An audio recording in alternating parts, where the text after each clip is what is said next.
and we are finally back talking wrestling, Nika, because Raw, SmackDown, Worlds Collide was last night. And, oh, yeah, we had some NXT cameos as well that we're going to talk about. And we're going to keep it rolling, and we're going to keep it fast. So before we get started, if this is your first time here, please do us a solid and like this video, subscribe to the channel, and ring that doorbell because our mascot, Frexy, really appreciates it. Thank you. Thank you, Frexy. All right, well, the biggest news of the hour right now, today, here where I sit, is Dirty Dominik Mysterio is now a double champion, everybody. That's right. The men's Intercontinental champion is also now the AAA Mega Champion as well. That's a mouthful. It is a lot. He took down El Hijo del Vikingo, the son of the Viking, last night at Worlds Collide. This was on after SmackDown in Las Vegas. I don't know how you wouldn't know that, especially if you watched SmackDown, because they were promoting it in the middle of the show. Poor Rey Fenix had to make the trip to Virginia and to promote Vegas. to promote the Vegas show during the middle of SmackDown. Anyways, so that was fun to see a little. We'll talk about that Sami matchup actually a little bit at the end.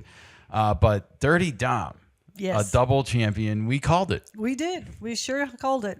Way, way ahead. Yeah, once again, we were a little bit ahead. A lot of our predictions have come true. We were just an event ahead of when it actually happened. A good example is how Charlotte and Alexa won the tag team belts. We said that it would happen at Evolution. It did not. It happened at SummerSlam. Yes. We said Dom would win this title at Triple Mania last month during the Fatal 4-Way match. It did not happen then, but the rematch was scheduled almost immediately, and we were like, we've been prolonged of our championship moment once again. Well, they milked this shit. We kind of tried to pump it up. Yeah, we'll have to factor in the milk in with our future predictions, everybody, especially with Wrestlepalooza coming right around the corner, and we have a lot of Wrestlepalooza news to get to. But a few things about Dirty Dominik's victory last night that I wanted to point out. My observational data here for everybody. No AJ Styles. Yeah, no we AJ had Styles. AJ Styles pegged for this matchup, and as the kind of wild card of how Dom wouldn't win, Okay, so as I an kind of had interference. this in the back of my mind, like maybe he won't win because of interference on AJ Styles' part.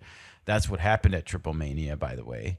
But no AJ Styles. Instead, we did see Finn Balor, JD McDonough, Dragon Lee, and our good friend El Grande Americano once again. He had a different mask on. He had the green, white, and red instead of the blue, white, and red. He had the Mexican flag. Exactly. He It was was special. catering to his audience. Absolutely. With Worlds Collide, but Even the ropes in the ring had the same colors. he was still up to his same old tricks, Of though, in the course. different mask. He had that metal plate stashed and slipped it to Dom, who put his luchador mask back on in the middle of the match and used it in the victory. Yes. And he is now a double champion. It was also funny to see this awkward celebration moment after the match with, With El El Grande. Grande kind of left on the outside of Judgment Day, like wondering, like, am I a part of this now or am I not?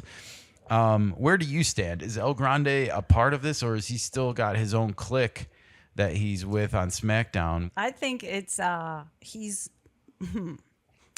he's got a little bromance going on with the Dirty Dom. Okay. I think it's just the Dom. It's not other group member. Do we have a fun tag team name for Dominik and El Grande Americano? Oh, yes, we do. Okay, what do you got calling them? Double Mysterios. Double Mysterios? No. No. Los Mysterios. Oh, Los Misteriosos. Los Misteriosos. I It's like got to it. be Los Misteriosos because that literally translates right here on my Google Spanish to English. The mysterious ones. Oh, perfect. I like it. it. It fits Dominik. Obviously, Mysterio is the name, but I will El go with Grande Los. also is a man of mystery, everybody. He is walking a man of different shoes. Or different men in the same shoes, maybe is a better way to put it. Right? Something like that, sure. All right. Well, we don't know who it is these days. Sometimes he's in a New Jersey street mafia outfit. Sometimes he's dressed up as a luchador, but it is El Grande, all the same for now. They hug it out in the ring at the end. It was really awkward, but it was fun to watch. Yeah, we'll have to wait and see how this develops. But congratulations to Dirty Dominik Mysterio. He, of course, entered the matchup last night in a Padres hat. Yeah. I was proud to see that. Unfortunately, the Padres did not do him proud last night. Thanks a lot, Padres. Jeez, talk about making baseball stressful for no reason. Nevertheless, let's move on to Wrestlepalooza, everybody, because throughout all of the WWE programming that we did not report on this week, we had a lot of matchups announced that we got to get to. And I'm going to start with the biggest one of all. This came on Monday Night Raw. Seth and Becky are taking on CM Punk and AJ Lee at Wrestlepalooza. It's official. It's official. We have a mixed tag team matchup here, Nika. And I got to be honest, I don't know quite exactly how to feel about this matchup yet. Well, these matchups always just turn out gimmicky to me. But I'm going to reserve judgment because this one does involve like at least 3 of my favorite characters since we started watching wrestling. And I'm still reserving judgment on AJ Lee because I haven't had a lot of interaction with her. Sure. Anyways, so that match is now made official as of Raw, and we'll have to wait and see like what theatrics happen on this Raw leading up to it. But I expect there to be some. But nothing is on the line. And I want to give a shout out to Seth Rollins as well because he's been doing a lot of double duty lately. He has been hosting, not hosting, but he's been making guest appearances on Good Morning Football, which is on the NFL Network and which is now also owned by ESPN. Oh, and we predicted Seth Rollins would become a talk show host when he retired from wrestling. And you know what? He's not even waiting to retire, folks. He's just moving right into it. He's doing both at the same time. He's like the Deion Sanders or the Bo Jackson of his day, right? He's like, I'm going to do WWE and ESPN football analysis, double duty. But I think he loves it. He does. But also, I think it has something to do with the Bears because the Bears are in the highlights and the Bears are the talk of town at the moment. And he's a huge fan. Therefore, he's a good mouthpiece for it. But he's also likable to be around. Even though he's a huge villain on WWE, it's like you can tell when he goes on the show, everyone's like, we get to talk and hang out with Seth Rollins. So, I mean, and I get it. I would probably be the same way at first. So Sure. He anyways, doesn't break the character too much either. He does not. He's got a great like line. And the laugh. And the laugh. He can definitely do that laugh. Okay. Cody Rhodes is going to defend the WWE Undisputed Championship at Wrestlepalooza against Drew McIntyre. That matchup now made official. We had thought this was going to happen at Clash in Paris because Drew McIntyre is from that side of the pond. Now, France is not Scotland. I'm not trying to confuse the two, so please don't think that. Sure? But I'm just saying the product was overseas in his neck of the woods, and I'm just surprised that that match didn't happen there. Now, Cody Rhodes was off filming the Street Fighter movie that he's going to be a part of, so we'll wait and see how that turns out for him. But people did note that he looked a little bit more jacked up, so he must have been doing some kind of weight training for this movie role, everybody. I would hope so. I mean, you got to be a little buff. Hey, you got to look good on camera, and it's hard work. So there's no 3D digital effects for muscles that they want to use yet. They'll just hire someone that has the muscles. Oh, they would give you the muscle suit. Nah. I know, it looks fake. They won't do it yet. All right, well, this matchup is made official. And so we were just a month off again with our predictions of when it was going to happen, but it is going to have a ESPN is going to have a title match on their opening event. So they're probably really happy about that. So the belt is on the line. So hopefully there's no commercial in the middle of the fight, but there might be. I don't know. That's why I love her, folks. She's got that great sense of humor, as you can tell. Hopefully there's no damn commercials in the middle of it. Otherwise, we're going to have to get a VPN called Surfshark, I think is what Stephanie McMahon referred to it as. And we'll have to wait and see how that works. But apparently, you can get the international Netflix feed in the middle of your damn show. Go figure. We might have made a video about this if you want to search the archives and learn about it. Sarcasm is dripping, folks. Okay, so I definitely will reserve my prediction for the next week's show. Just wanted to make these announcements that these are happening. Yeah. The Usos are reuniting at The brothers. Wrestlepalooza. The brothers, Jay and Jimmy, to take on the Vision, Braun Breaker, and Bronson Reed. So do you think Jimmy has to do double duty since Naomi's out? I mean, he better get his ass to Lamaze class. I would not want to skip out on Naomi and have the wrath of Trinity Fatu to answer to later. Yeah, no. Okay. I'm not skipping Lamaze class if I'm Jimmy Uso, so I'm doing double duty. Yep, all the time. But yeah, he's got to earn that paycheck still while Naomi's on the sidelines. Anyways, that match is happening. I kind of missed when they announced and made this official because we got to talk about Jey Uso a little bit and what happened at the end of Raw with him and LA Knight. So more on that in a minute. But that gives us 5 matches now for Wrestlepalooza. So we have this men's tag team matchup, the WWE Undisputed Championship matchup. We have the mixed tag team matchup. Then we also have the women's world championship matchup of Io Sky and Stephanie Vaquer. And we also have, of course, John Cena and Brock Lesnar, which was like what kicked off this whole Wrestlepalooza thing and might even be the bigger main event. I don't know. We'll have to wait and see how they handle that. Based on the previous events, that might be the main event. This is Brock Lesnar's first match in like 2 years. That's 5 matches by my count that are official. And we know from just having covered Paris last month that there's usually a 6th match added. And I'll even go a step further and say like they might even go out of the way and do another match just for this first ESPN. But I think there will be one more match added for sure, at least. So any guesses of what's going to happen there? I have a couple. Okay. Is the event 2 hours or 3 hours? I mean, they're usually about 3 hours. Okay. And that gives you about a half an hour window for each one of the 6 matches. So we'll have to wait and see how ESPN views the situation. And like, you know, are there advertising dollars to be made? I'm sure there are. I didn't wear the green headband for nothing, folks. It's about money. That's for sure. So who you have for the extra match? I was thinking possibly with everything that's been going on SmackDown as of recently, would it be fun to have a triple threat match for the women's WWE Championship? Tiffany Stratton's belt. I would love to see her in a triple threat match with Jade and with Nia Jax. Who got interfered. I mean, she interfered in that match. And I want to give a shout out to our girl Jade because Jade takes a lot of criticism for her quote unquote wrestling abilities. And I think it's overblown. I don't think she would be where she's at if she was a total ditz in the ring, not to play on her blonde hair or anything. But be real here. Like she's not a flake out there. Okay. She does need some fine tuning, I think. And it comes at the professional level by practicing and working with people. And I want to say, I think her performance on SmackDown last night in that championship matchup against Tiffy Time was much improved from what we saw at SummerSlam, believe it or not. So perhaps she's taking the criticism to heart and working hard at it. And we got to give her the time and space to do that. Absolutely. You can criticize respectfully, folks. Absolutely. Creative criticism is always good. Yeah. And she's working with women that are already champions. They already accomplished something. So how do you get better? By working with people that are above you. Yeah.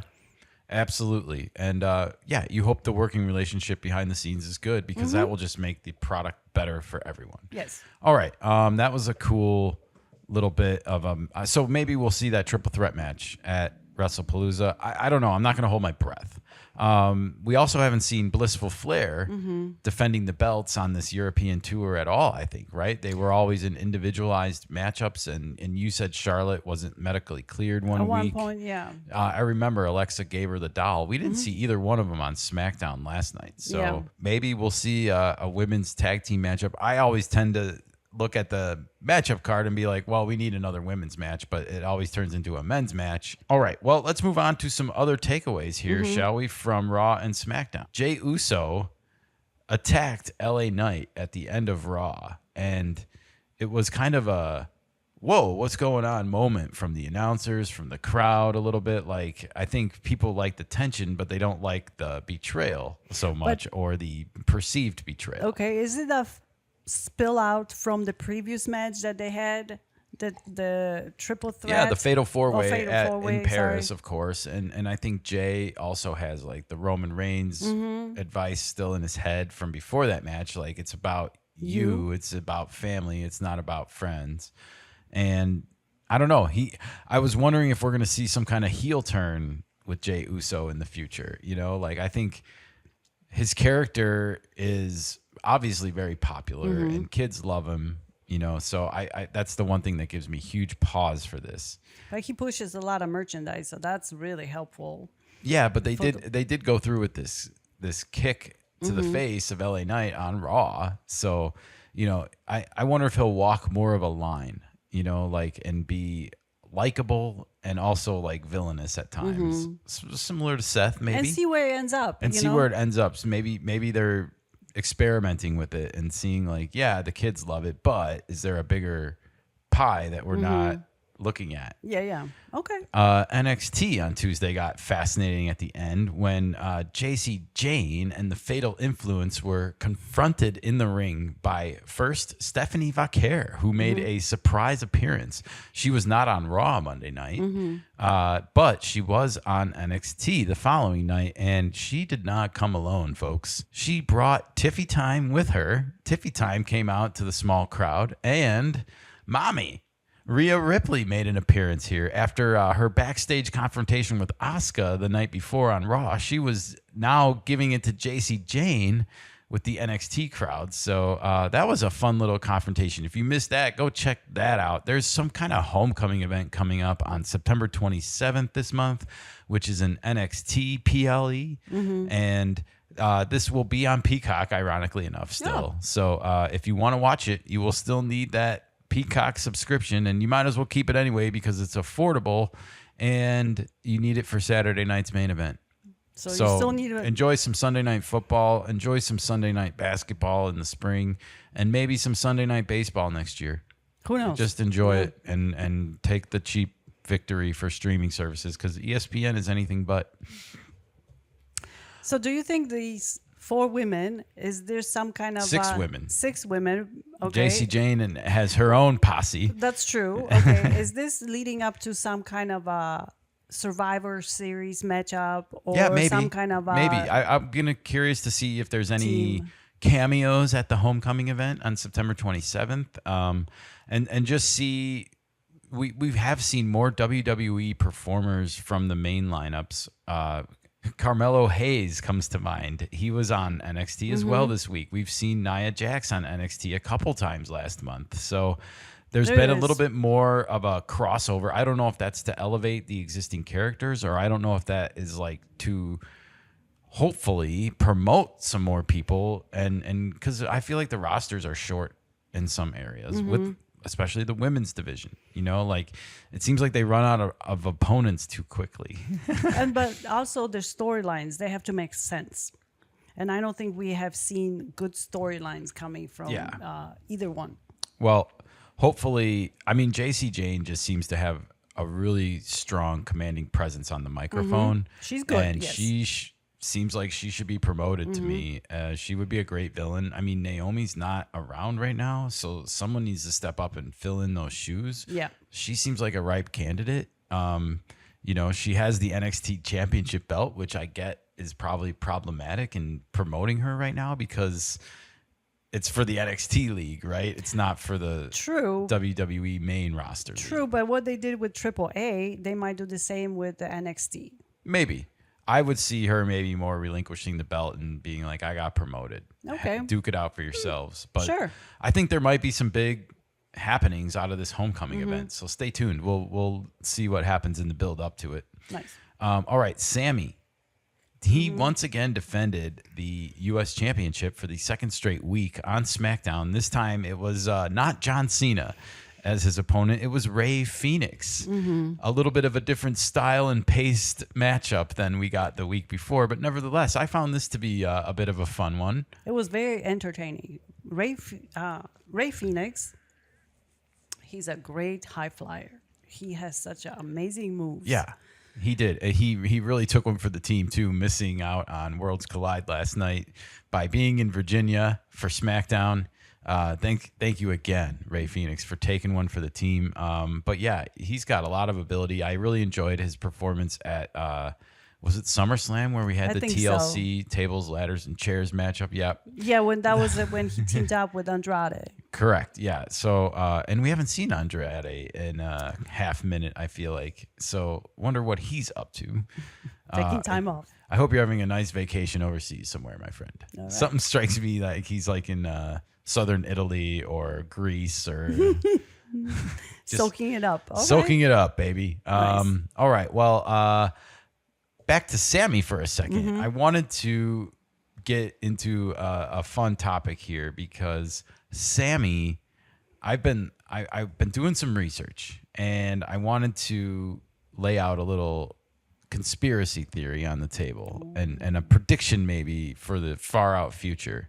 I went back and looked at the April 28th episode of Raw, and this is the episode where Sami and Seth Rollins got into it at the beginning of the episode in the ring, and this was where Seth Rollins gave Sami the choice to join him or at least go on to SmackDown. And ever since Sami went on SmackDown, there's been something that's not been sitting right with me about it, right? And this is the evidence I was looking back for. Okay. So if you want to go and watch it yourself, go and check the April 28th version episode, I should say, of Raw.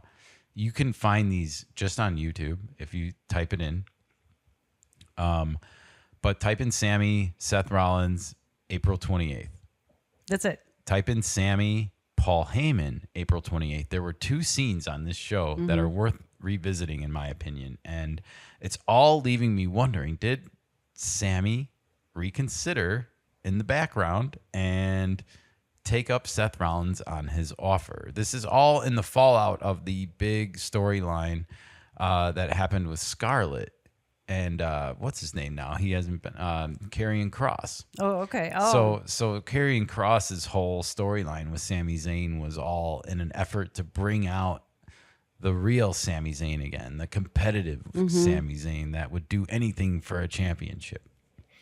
And here we are now. Then he gets moved to SmackDown and immediately gets a boost and gets made U.S. champion.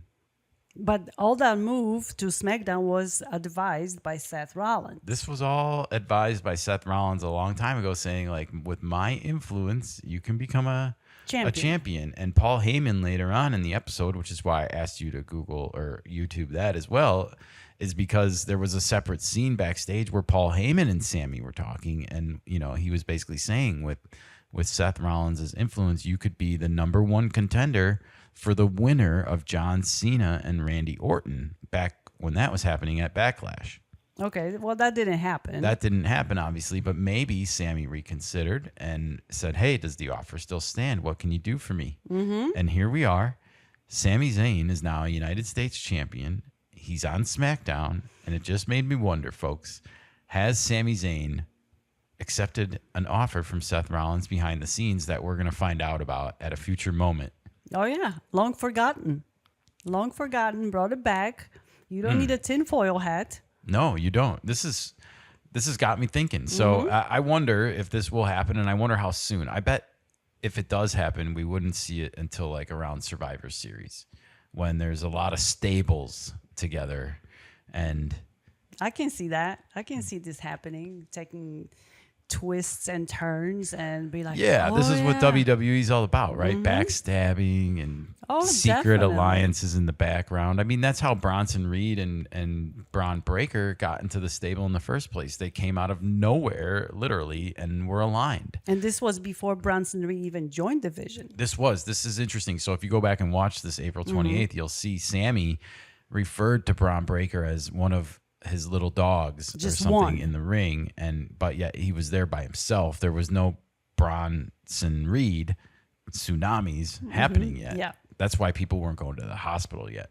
Oh, elevated. All right. Everybody leveled up. Yeah, well, Nice. that's a big man landing on you. So With tsunamis, yeah. good luck. All right, well, this was fun. I'm glad we had a chance to get caught up on WWE happenings. I'm excited as we build to this first ESPN paid live event. That's a big deal, and we're going to review it, folks. We're going to let you know how it was because, you know, there's some questionable things happening in the background, right? Absolutely. We did a lot on the Red Zone and how they now have ads for the first time. And yeah, it was very non-invasive. It was very non-intrusive to the experience for now. You know how that They goes. reserve the right to change things at any moment, I'm sure. Of course. So we'll see how many offers they get for ads and how that changes the experience over time. But my major concern is, are they going to bring these to the MLB and to other sports that they pick up along the way? Why wouldn't they? Of course. What do you think they're going to do with all this ad revenue they get? They're going to buy more sports up. They pocketed a lot of it and paid their CEOs. So. At least you'll be able to stream the World Bowling Championships courtesy of Ernesto's vodka. I don't know. Thank you, Ernesto. All right. Well, stay tuned to the Kanika Sports Show for all the latest on the WWE and everything happening with Raw, SmackDown, and Wrestlepalooza on ESPN next weekend.